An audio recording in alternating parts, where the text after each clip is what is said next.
Welcome back to Freedom Fridays. In this episode of Freedom Fridays, we're continuing our study on hurts and the healing from God's Word with a discussion about past. And this is a huge thing that people deal with. So how do you deal with past hurts? And of course, we have Lee and Melissa with us again today, and we welcome them by remote this time. You'll see they're in a different location. There's a lot more books there than there were in the previous setting. And welcome, Lee and Melissa. And let's talk about the past, because it seems like secular therapists and psychologists and such blame everything on the past. And you must work through the past before you can get to the present. So let's talk about that. Let's talk that through. Is that a biblical concept? Is that, and then how we'll talk in a bit about how do we deal with it. I mean, I don't know if I would say that it's such a biblical concept, but we do have that where David went through his past, or many other men who suffered because of their past.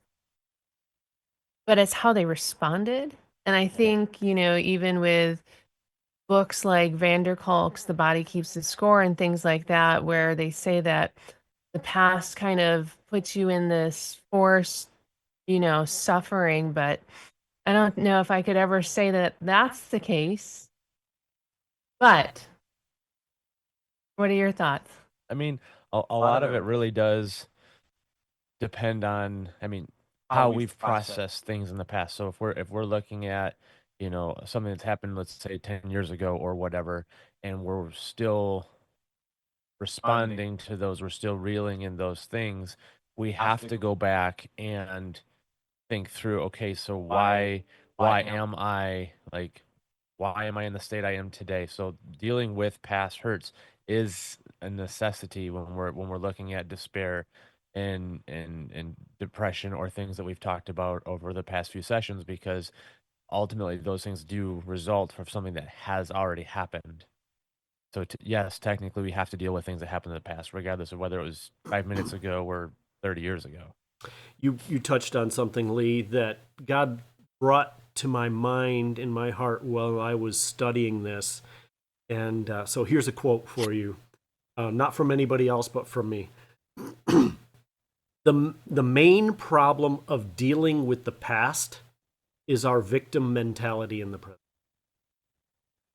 Yes. Oh, yes. For sure. Because we're I would still, agree with like that. you said, we're still dwelling on those things that happened in the past. We're still stewing over it. When we get to our bitterness discussion, this will be related to that, obviously.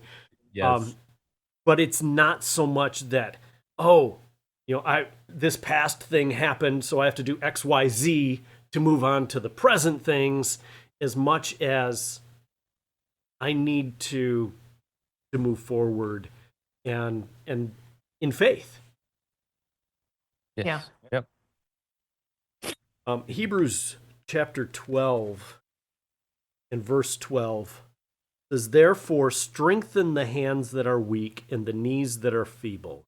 So as we think about the past, and as we think about people with hurts and working through these healings, obviously there has to be a bit of compassion.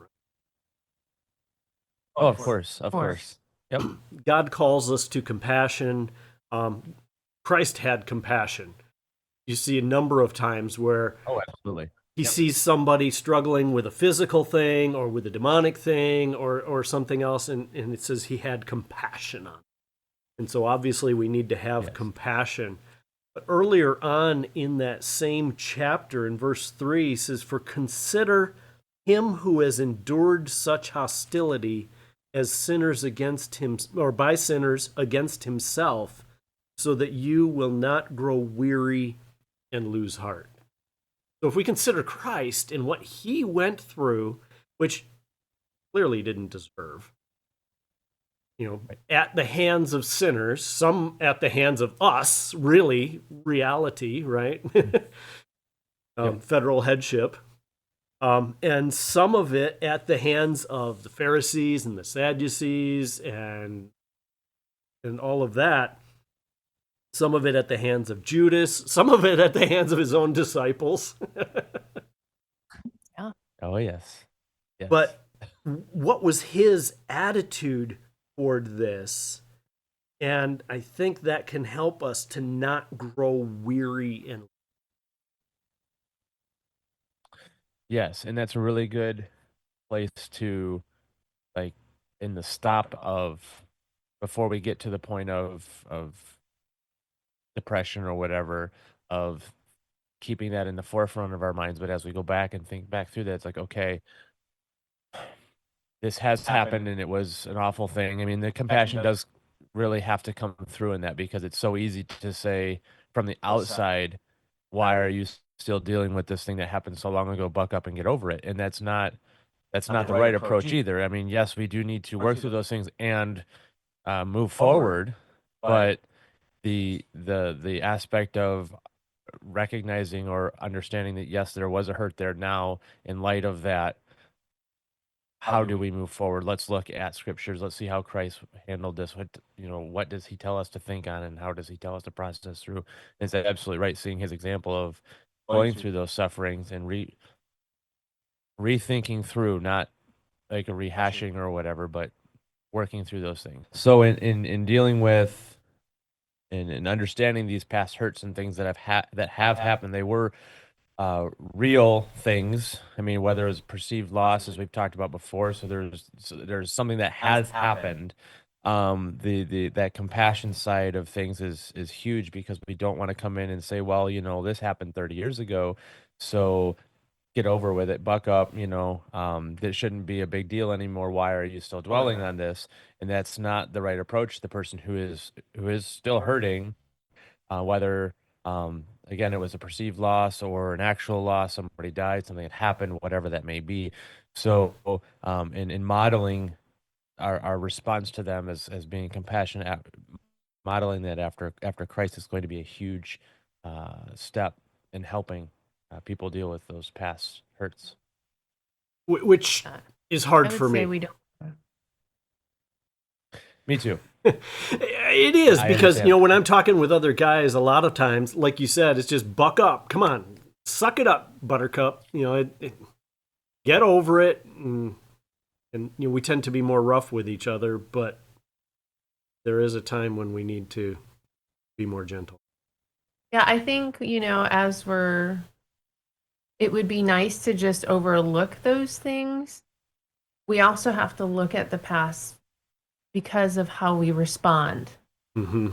If there's sin in our life because we responded wrongly to a past problem and we're holding on to that, then we actually really do need to look at the past. We need to go back and respond rightly or seek repentance. You look at Peter and Matthew, who denied Christ 3 times.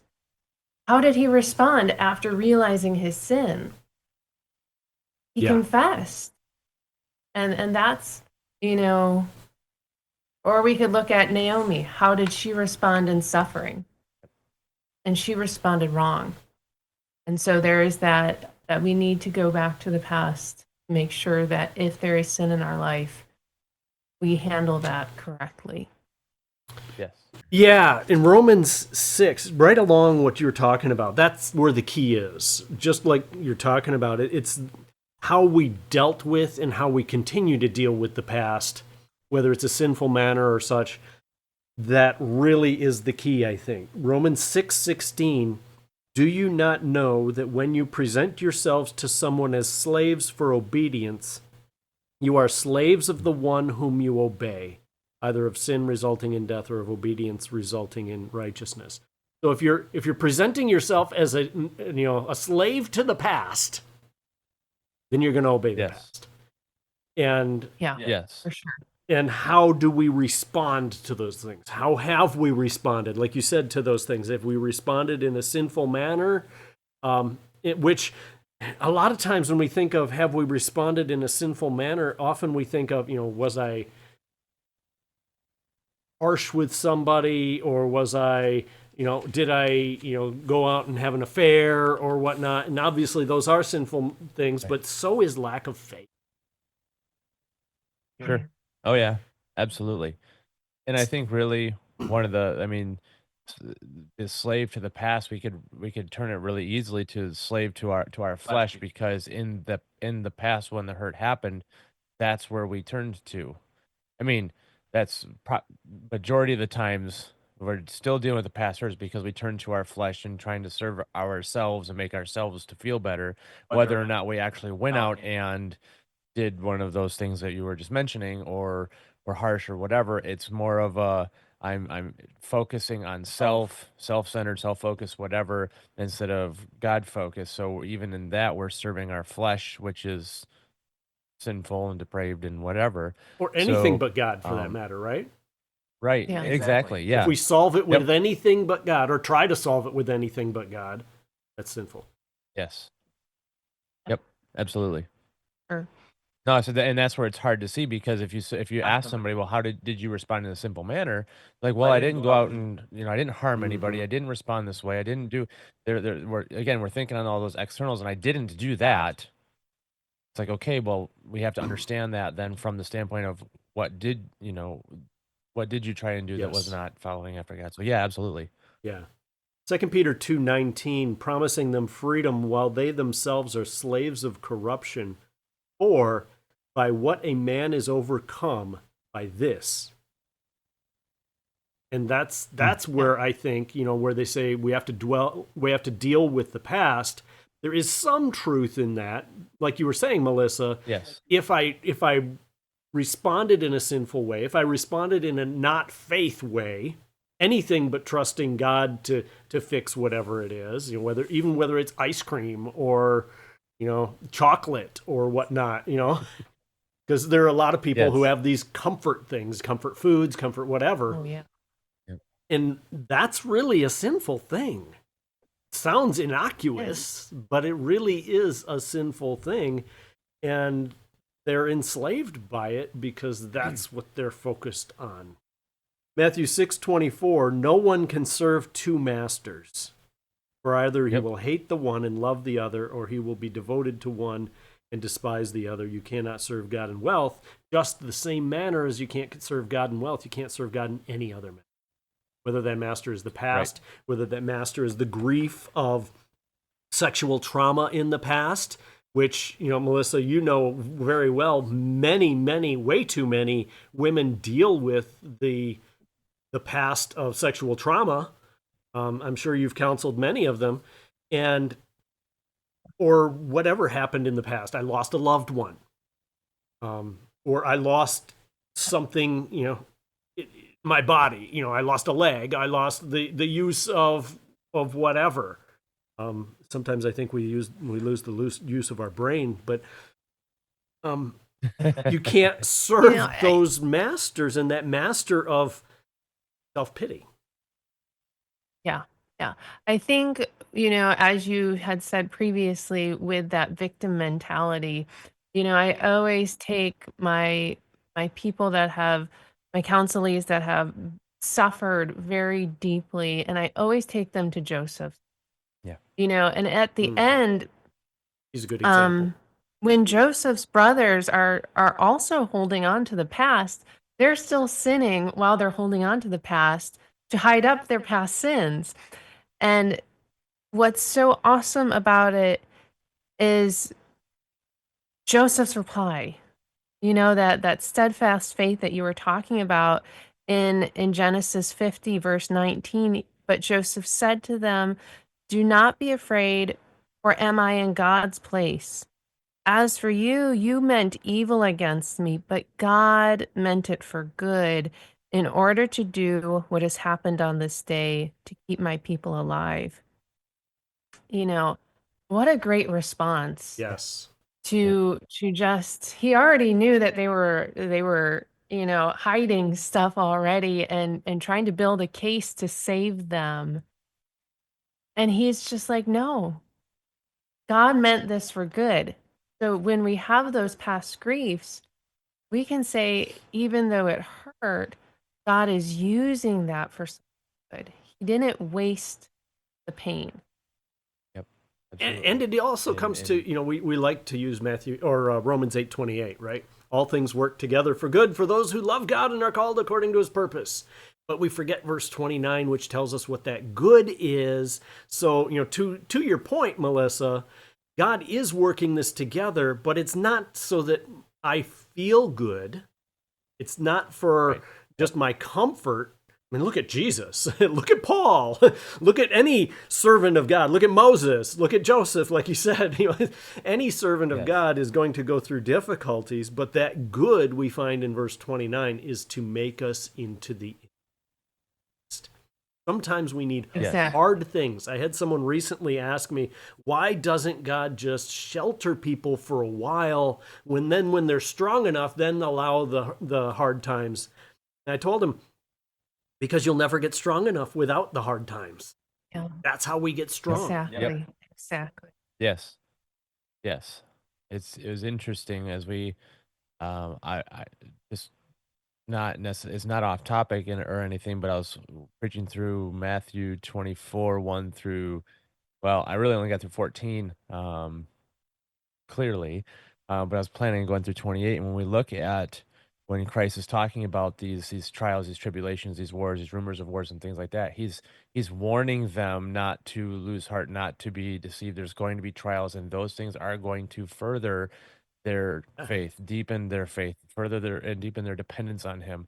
So in those past hurts, it's really helpful to remind people of that, and then point out or help them to see the blessings that have come, the opportunities that God has brought because of those things. And so that is part of that breaking point of, okay, so going back, dealing with helping the person that we're working with, our counselees, to see the blessings that God has been doing through that hurt, over the opportunities that they may have now to minister in ways that they never had before, the opportunity to depend on him, to grow in their faith in him, even decades later, looking back and going, okay, we processed through that, we dealt with those things, if you will, but now how can we take that past experience, those past hurts, and use them as opportunities? I think of, just as a for instance, somebody who's been in the military, is a veteran, and they've gone and they've seen things that no human being should ever see, and we're working through those things, and that did happen, and I'm not trying to belittle any of those things, but that those first responders, those veterans, they have opportunities and experiences that I don't. And so ministering to people that have gone through those or are going through those things, maybe chaplaincy work or things like that, not even officially, but would be a great ministering opportunity to utilize. Okay, I went through these things as well, and this is what God has done to help me through this, and to share with others. Well, thank you for tuning in. We'll see you next week on Freedom Fridays.